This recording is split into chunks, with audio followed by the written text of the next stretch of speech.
Augustin Chambozo, uma obra de silêncio e ação.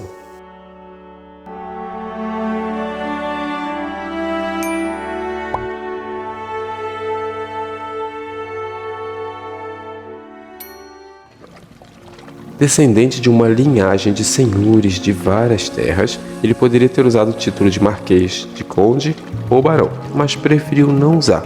Seu nome sempre ficou por trás de muitos movimentos. Ele sempre estava se aprofundando, ficava um ano aqui, um ano ali, buscando sempre a atividade social. Em algum momento da sua vida ele conseguiu encontrar uma grande parceira e ambos eles realmente trabalharam juntos para construir um novo mundo. Esse é Pierre-Augustin Chambozo. Sejam todos bem-vindos e bem-vindas ao canal Os Mestres do Passado e a biografia de Augustin Chambozo. Pierre-Augustin Chambozo nasceu com Sol em Gêmeos no dia 17 de junho de 1868 em Versalhes, na França. Ele era filho de Elisa Celestine e seu pai se chamava Auguste-Marie Chambozo. Desde pequeno ele se mostrou um amante dos livros, adorava bibliotecas e aos 14 anos leu a Bíblia inteira. Depois aprendeu inglês, alemão, grego, italiano, português, flamenco, holandês, sânscrito, esperanto, pali, bretão antigo e depois aprendeu também o russo. Chambozo leu o Alcorão inteiro e iniciou a leitura das escrituras sagradas das religiões antigas.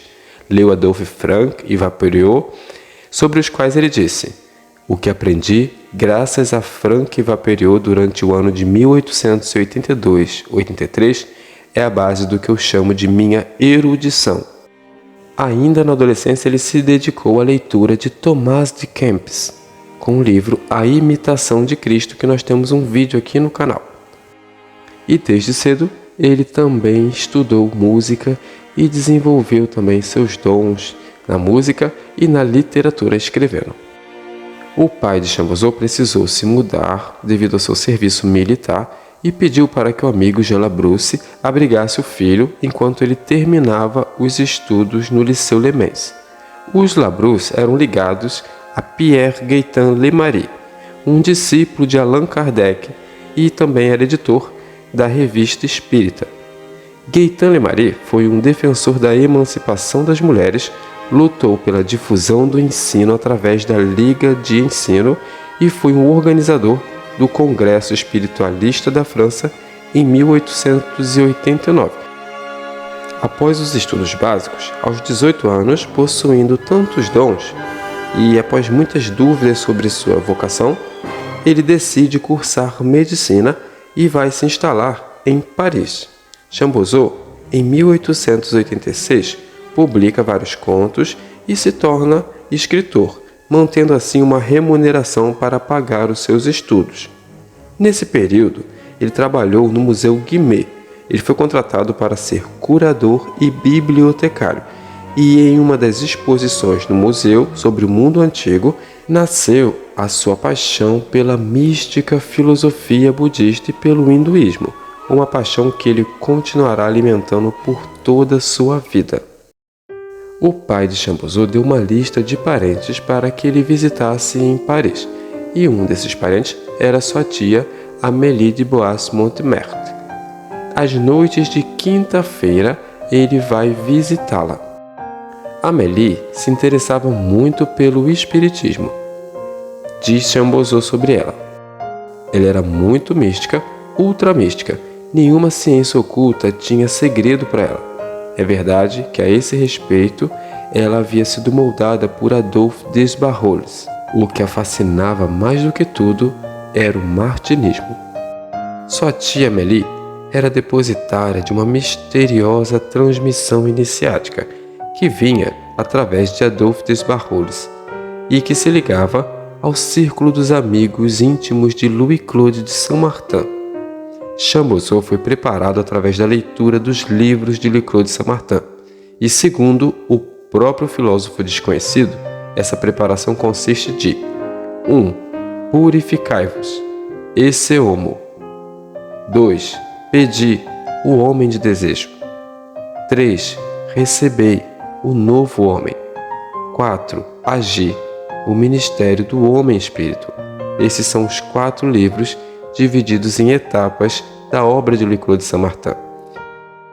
Mas em que consistia essa iniciação transmitida por Amélie de Bois-Montmartre?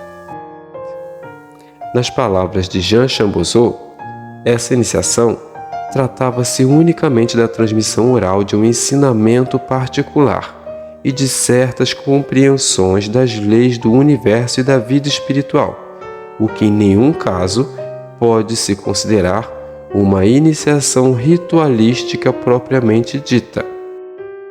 Isso mereceu destaque para a gente poder compreender a perspectiva, o ponto de partida, aliás, pelo qual Chambozeau está olhando a iniciação martinista e o Jean Chambozeau também. De toda forma, no ano de 1886, Augustin Chambozeau então foi iniciado. Em seguida, Jean Labrousse, aquele que havia abrigado Chambozeau para terminar os seus estudos, decide morar em Paris e ambos se reencontram. Então, finalmente, Jean Labrousse vai apresentar o Chambozeau ao discípulo de Kardec, Pierre Gaëtan Leymari. Eles então frequentam as reuniões espíritas e de magnetismo lá da Madame Lady Caithness, Madame Mary Sinclair, e aos poucos Chambozeau vai ser apresentado a toda a elite esotérica de Paris e se torna um colaborador da Revista Espírita.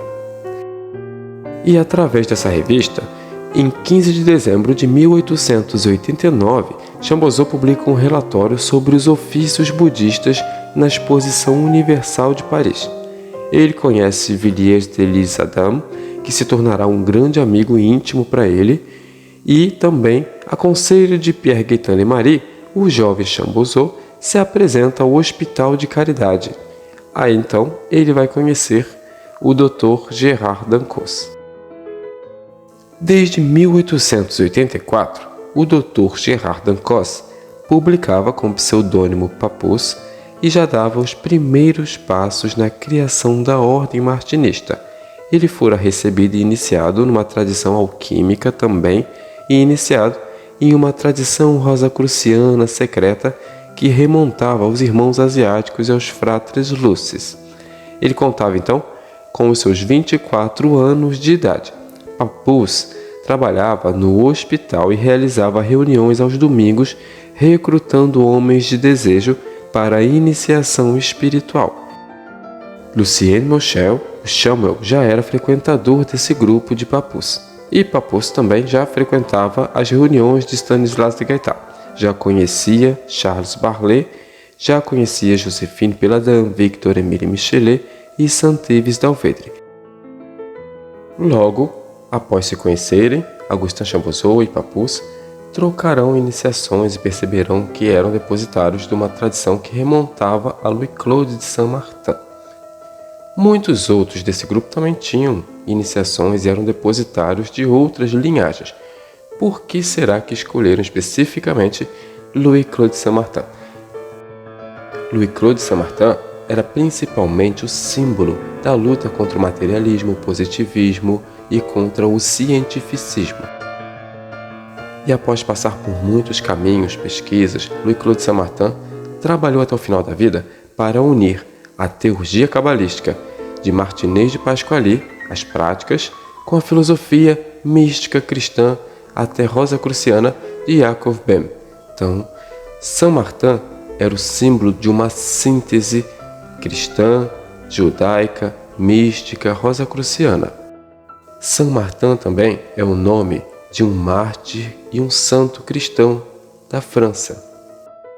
E como uma bênção da providência, ambos estavam munidos da proteção do filósofo desconhecido, que era um grande símbolo da luta contra o materialismo e o intelectualismo. Nesse mesmo ano em que se conhecem, 1889, eles participam do Congresso Espírita de Pierre Gaëtan Leymari. No ano seguinte, Charles Barlet intercede junto a Peter Davison para que Chambozeau seja aceito e afiliado à Hermetic Brotherhood of Luxor.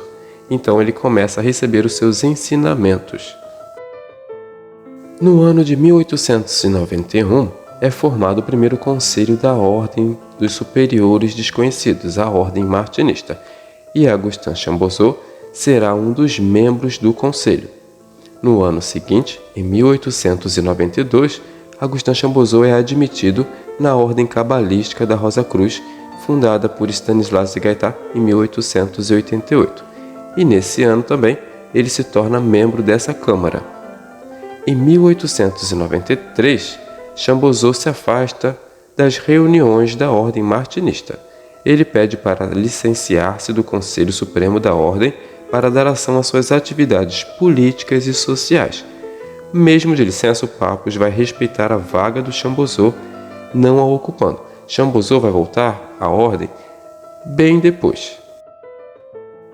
Todo conhecimento é inútil, vão e egoísta se não puder ser disposto imediatamente para o bem dos outros. Augustin Chambozeau.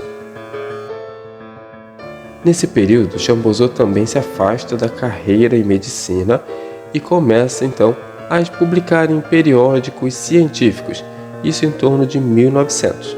Agora, apertem os cintos. A vida de Augustin Chambozeau está prestes a ganhar uma grande companheira. Nascida em 1878 e vindo de uma família limitada financeiramente, Louise Rosalie Napias lutou para terminar seus estudos e se tornou uma das primeiras mulheres farmacêuticas da França. Louise realizou um mercenato para patrocinar a cultura, os artistas e os diversos autores. Foi secretária de Marie des Reims, a fundadora da potência mista dos direitos humanos. Feminista e socialista, ela trabalhou ativamente como uma escritora, publicando artigos pelos direitos das mulheres na revista Le Fronde. Atuou na Liga Francesa de Educação e serviu em uma universidade popular, uma organização de educação popular cujo objetivo era a transmissão do conhecimento teórico e prático para todos, que ainda existe. Através desses projetos, em 1902, ela conheceu Augustin Chambozeau, com quem se casou no dia 17 de dezembro do mesmo ano que se conheceram. Eles tiveram 2 filhos, Jeanne Chambozeau e Claudiane Chambozeau. Em seguida, Chambozeau descobre uma nova paixão. Em maio de 1907, ele é aceito na maçonaria e recebe a iniciação na loja Ação Socialista. Ele será elevado ao grau de mestre maçom na loja Foyer Maçônico e no ano de 1911 ele se torna secretário e deputado. Em 1913, sua paixão pela ecologia o leva a tornar-se membro da Sociedade de Proteção de Paisagens da França. Então, ele também se torna membro do conselho dessa sociedade no ano de 1919. Durante a Primeira Guerra Mundial, Augustin Chambozeau se tornou secretário particular de Aristide Briand, um dos vários ministros da França nesse período. Mesmo afastado das atividades martinistas, Chambozeau continuou a frequentar as reuniões do Grande Oriente da França por um período. Depois, ele se desligou para se afiliar à potência mista, a Federação Francesa dos Direitos Humanos, liderada por Marie des Reims. Paralelamente a isso, na Ordem Martinista, Papus havia falecido em 1916 e a Ordem continuou se perpetuando através de algumas lojas e o Chambozeau estava afastado. No ano de 1919, então, Chambozeau, Victor-Émile Michelet, Béliard e Victor Blanchard formam uma associação dos Amigos de Saint-Martin com os membros das lojas iniciais, entre elas a Loja Veleda, que era uma loja que tinha os trabalhos voltados ao misticismo, às pesquisas orientais, em especial ao budismo, cujo presidente era o Michelet. Em 1920, o Chambozeau apoia a Victor Blanchard para criar a Ordem Martinista e Sinárquica. E Chambozeau continua com sua vida. Apaixonado pela proteção da natureza, ele ajuda a salvar o Parc des Cieux, graças à Sociedade de Proteção das Paisagens da França e ao apoio de várias personalidades, que ele conseguiu evitar a destruição do parque, fazendo com que a propriedade fosse comprada pelo Departamento do Sena em junho de 1923. Focado em história, em 1926, Chapuzot escreve a história da Grã-Bretanha.